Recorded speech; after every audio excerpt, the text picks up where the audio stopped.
खुलुमबाय रायजोफोरनि थाखाय बयखौबो फिन खनसे आंनि बे मोनसे गोदान भिडिअ बनाय थाबाय दा बे समाव जोङो गुवारै सावरायनो थांगासिनो दङ प्रमद बर'नि दिनाव होलांनाय साख्रिया सेलारि मोनसिगोन अनलाइन गेम गेलेना सासे लाइमोननि जिउ खहा P&RD डिपार्टमेन्टआव गोबां बिबांनि साख्रि ओंखारदों SSB आव गोबां साख्रि आरो बेयाव मा क्वालिफिकेशन नांगौ बिनि सायावबो जोङो सावरायगोन लोगोसेनो UPPL NDA जों थागोना थाया जों बिनि सायावबो बिथां प्रमद बर'आ मा बुंनो बे गासैखौ जों सावरायगोन लोगोसेनो बेंकआवबो गोबां बिबांनि साख्रि ओंखारदों मा पस्ट मा क्वालिफिकेशन नांगौ बे गासैखौबो जों सावरायगोन लोगोसेनो BPF नि 2 लाखनि राननायनि सायाव गोबां बिबांनि दावराव जानायखौ जों नुनो मोन्दों बे गासैनि सायाव जोङो बे भिडिअ जोङो गुवारै सावरायगोन बिदिब्ला भिडिअखौ नोंथांमोना स्किप खालामाजासे जोबजासे मोजाङै नायलांबाय थादो गिबियावनो दङ बिथां प्रमद बर' एबा UPPL सरकारा थांनाय 5 बोसोराव गासै 4,000निबो गोबां लाइमोनफोरनो GT PGT LP UP आरो बेबायदिनो फरेस्टार आरो VCDC सेक्रेटारि गोबां बिबांनि बिदि साख्रि होलायनायखौ जों नुनो मोन्दोंमोन नाथायब्ला VCDC सेक्रेटारि बिथांमोना दासिमबो सेलारिखौ मोननो हायाखै बेखौनो लानानै मैयानि दिनाव प्रेस मिटआव माखासे मिडियाफोरा सोंलु सोंनायखौ जोङो नुनो मोन्दों मिडियाफोरा सोंदोंमोन जे VCDC सेक्रेटारिनि सेलारिखौ होगोन ना होआ आरो माला मोनगोन बे गासैखौ मिडियाफोरा सोंलु सोंदोंमोन अब्ला हाग्रामा महिलारि बिथाङा फिननाय होदोंमोन जे VCDC सेक्रेटारिनि थाखाय दायो फान्ड गैथ'वा आरो लोगोसेनो बिथांमोनखौ जुदि इलेक्शन डिउटियाव लागायदोंब्ला बिथांमोननि साख्रिया थागोन बिथांमोननि साख्रिया फुल फ्लेजेड जाबाय आरो बिथांमोननि साख्रिया केन्सेल थांनाय नङा आरो फैबाय थानाय दिनावहाय बिथांमोना आसाम गभर्नमेन्टजों रायज्लायनानै बिथांमोननो सेलारिखौ होनाय जागोन होननानै बिथां हाग्रामा महिलारिया क्लियारलिहै मिडियानि गेजेरजों फोरमायनानै होनायखौ जोङो नुनो मोन्दों आसामनि सिङाव थानाय डिब्रुगड़ डिस्ट्रिक्टनि मरान होनाय जायगानि सासे 10 थाखोआव फरायबाय थानाय सासे लाइमोना गावनि जिउखौनो गाव फोजोबनानै लायो बे जाथाया जादों अनलाइन गेमिं गेलेनायनि थाखाय मानोथो होनब्ला बे 10 थाखोआव फरायनाय सासे फरायसाया गोबां बिबांनि अनलाइन गेम गेलेनायनि जाउनाव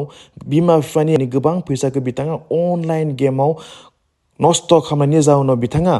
दुखुजों सैसोनो हायिलाय बा दुखुखौ सैसोनो हायिनि बिथाङा गावनि जिउखौनो गाव फोजोबनानै लानो गोनां जाबाय बे समाव आङो बेखौसो खावलायनो सानो जोंनि जाखांफुनाय बर' लाइमोन सेंग्रा सिख्लाफोरा बेबायदि अनलाइन गेमिं गेलेनायनिफ्राय गोजानाव थानानै गावबा गावनि फरायनायखौ गोसो होनाया साबसिन मानोथो होनब्ला अनलाइन गेलेनानै रावबो गोबां बिबांनि रां खामायनो हाया नाथायब्ला नोंथाङा मोजाङै फरायनानै गावनि केरियारखौ दाना लानानै नोंथाङा गावनि फिउचारखौ ब्राइट खालामना लानाया बियो नोंथांनि आखायावनो दङ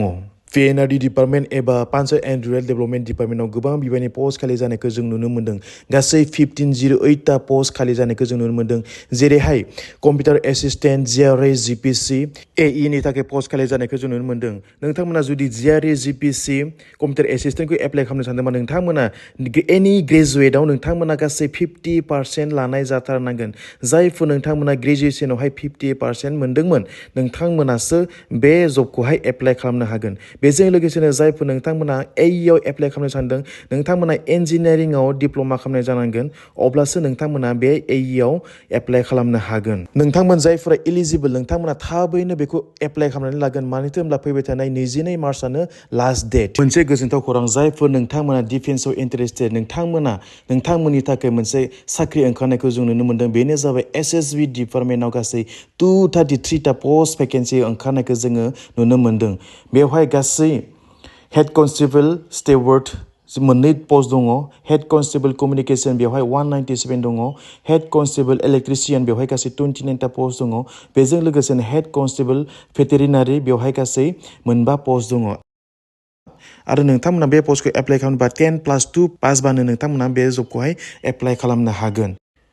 फैबाय थानाय एसेम्बलि इलेक्सनाव UPPL दोलोआ NDA जों थागोन ना थाया एबा NDA जानानै इलेक्सन गेलेगोन ना गेलेया बेखौ बिथां प्रमद बर'आ मैयानि दिनाव प्रेस मिटनि गेजेरजों रोखायै फोरमायना होदों जे बिथांमोना NDA जों थानानै इलेक्सनखौ गेलेनाय नङा बिथांमोना सिंगेल पार्टि जानानैनो गावसोरा फैबाय थानाय बे एसेम्बलि इलेक्सनाव इलेक्सनखौ गेलेगोन आरो बिथांमोना BTC नि 15 ता बियाबावबो बिथांमोना केन्डिडेट होनानै इलेक्सनखौ गेलेगोन होननानै बुंदों आरो बेजों लोगोसेनो BTC नि बायजोआवबो गासै बिथांमोना 3 साब्रैसो केन्डिडेट होनानै बिथांमोना फैबाय थानाय एसेम्बलि इलेक्सनाव बाहागो लागोन होननानै बिथाङा बिथाङा फोरमायनानै होनायखौ जों नुनो मोन्दों। थांनाय बावैसो साननैसोनि सिगाङाव BPF दोलोआ गासै बेकार लाइमोनफोरनो 2 लाख रांनि चेक राननायखौ जों नुनो मोन्दोंमोन। बे 2 लाख रांनि चेक राननायखौ लानानै माखासे ससियेल मिडियाफोराव गोबां बेले बेजे दान्थे बिदान्थे दावराव दावसि सोलिबाय थानायखौ जों नुनो मोन्दों। गासै BPF पार्टिया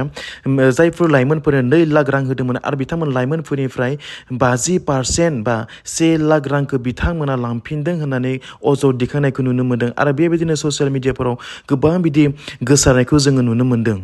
थारैनो जुदि खोथाया सैथोमोनब्ला जोबोद दुखुनांथाव। मानो होनब्ला जायफोर फरायनानै बेकार जानानै दङ, जबलेस जानानै दङ, बे लाइमोन सेंग्रा सिख्लानोसो बे 2 लाख रांखौ बिजनेस मावना जाथों होननानै बे मटिभावसो बे रांखौ राननानै होनाय जादोंमोन। नाथायब्ला जुदि बेबायदि लांफिनमारदोंब्ला जोबोद बायदि दुखुनांथाव होननानै आं सानो। बिदिब्ला दिनैनि रादाबा एसेनोसै। जायफोर नोंथांमोना आंनि चेनेलाव गोदान, नोंथांमोना आंनि बे चेनेलखौ साबस्क्राइब खालामनानै लागोन बेबायदिनो माखासे लेटेस्ट आपडेट मोनबाय थानो थाखाय। आरो नोंथांमोना भिडिअखौ जेसेबां हायो एसेबांनो शेयार खालामदो।